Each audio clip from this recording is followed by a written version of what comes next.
여기서 수익 버튼 포인트. 시장은 처음에 전쟁 끝으로 받아들이고 올랐지만 8월 중순 리스크가 남아있어요. 수익 버튼 네 번째, 스페이스X 투자의 핵심은 로켓 발사가 아닙니다. 여기서 수익 버튼. 시장의 입장에서는 미국 이란 합의 호재보다 더 크게 왔다는 6월 3주차도 돌아온 수익 버튼입니다. 6월 3주차 수익 버튼 첫 번째 호르무즈입니다. 히트맵을 보면 6월 15일에는 합의 소식으로 잔디밭이었고 6월 17일에는 정식 서명을 했는데도 모든 섹터가 개같이 꼬라박았어요.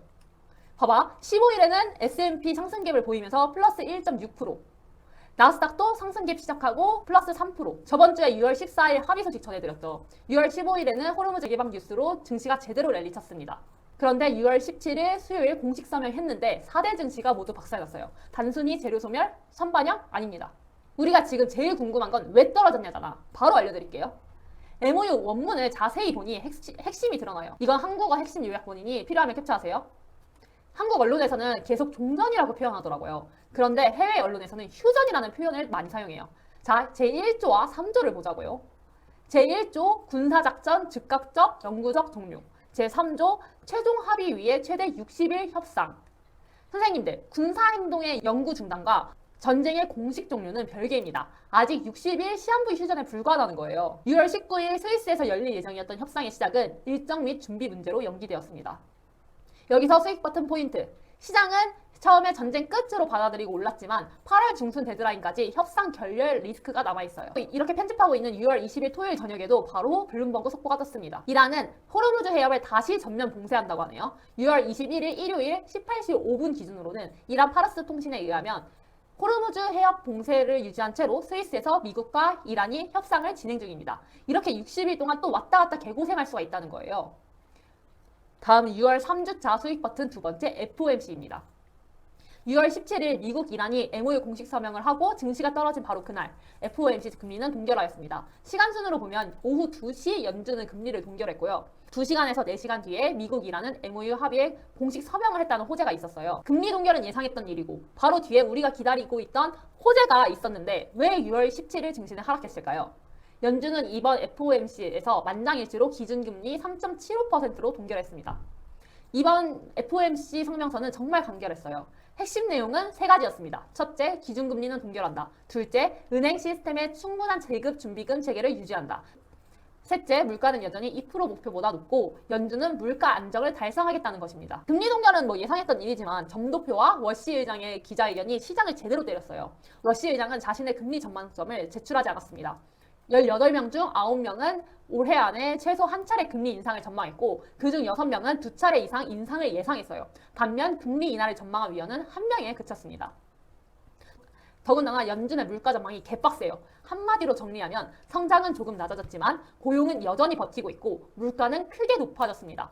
연준 입장에서는 금리를 내릴 이유가 없는 거죠. 케빈 허시 의장이 첫 기자회견에서 가장 많이 부각된 단어는 물가였습니다.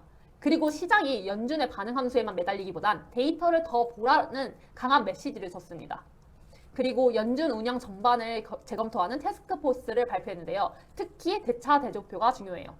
당장 대차 대조표를 확 줄이겠다는 건 아니고 장기적으로 연준의 통화정책 수단이 금리 중심으로 갈지 대차 대조표까지 더 적극적으로 활용할지를 다시 논의하겠다는 신호입니다.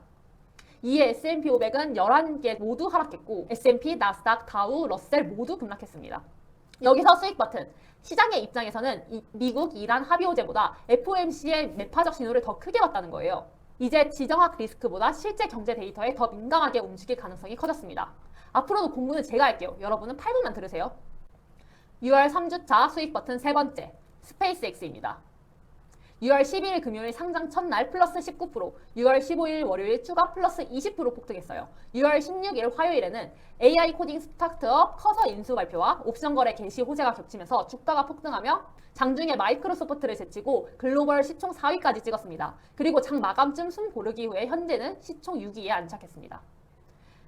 스페이스X 수익 버튼 첫 번째, 이번 IPO의 구조적 강점은 거래 가능한 주식이 너무 적다는 데 있습니다. 자유유통 주식이 5% 미만이라 상장 직후 주가 탄력이 미쳤어요. 스페이스X 수익 버튼 두 번째, 옵션 시장이 만든 가속 장치입니다. 옵션 첫 거래일의 숫자는 그냥 활발했다 수준이 아닙니다. 옵션 거래량이 상장 일주일 만에 미국 개별주 3위까지 올라가면서 상승 가속 페달을 제대로 밟은 거죠. 단기적으로는 좋은 뉴스, 콜 매수 증가, 딜러 현물 추격 매수, 주가 추가 상승의 메커니즘이 반복될 수 있습니다. 반대로 방향이 꺾이면 같은 메커니즘이 하방에도 작동하게 됩니다. 세 번째, 머스크 매출 1조 달러 발언으로 서사 상단을 뚫었습니다. 머스크는 6월 15일 스페이스X가 2030년에 매출 1조 달러를 예상했습니다.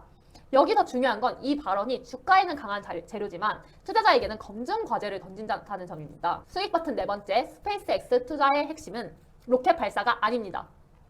머스크와 다르게 2030년 매출을 골드만삭스는 4,700억 달러, 모건 스탠리는 3,300억 달러를 예상합니다. 괴리의 본질은 AI 사업을 얼마나 빨리, 어느 정도의 돈으로 바꾸느냐입니다. 즉, 로켓 발사 몇 번 더 하느냐보다 스타링크, AI, 데이터 인프라를 어떤 단가와 마진으로 확장할 수 있느냐입니다. 6월 3주차 수익 버튼 네 번째, 반도체 동맹입니다. 6월 17일 목요일 트럼프가 직접 애플이 인텔과 협력해 미국 내 칩을 설계 생산한다고 발표하고 인텔은 플러스 10% 급등했습니다.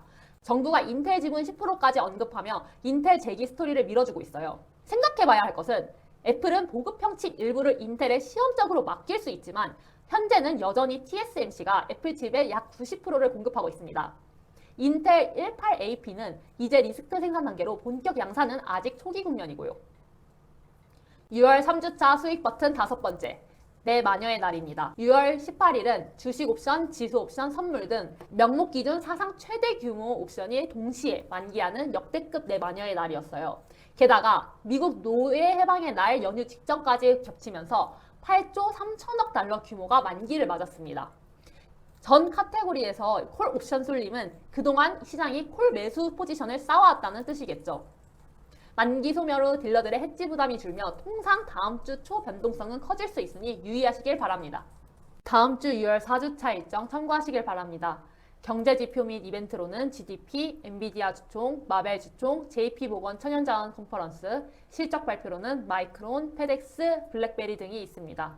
지정학적 리스크는 끝이 보이고 있고 다시금 고용, 물가, 금리, 환율 등 전통적인 지표들로 시장을 해석해야 하는 순간이 다가왔습니다. 즉, 기본기가 있는 투자자들이 살아남는 시대가 다시 왔다 이거죠. 늘 말씀드렸듯 공부는 제가 합니다. 8분만 들으세요. 여러분들의 기본기는 제가 만든 8분으로 충분합니다.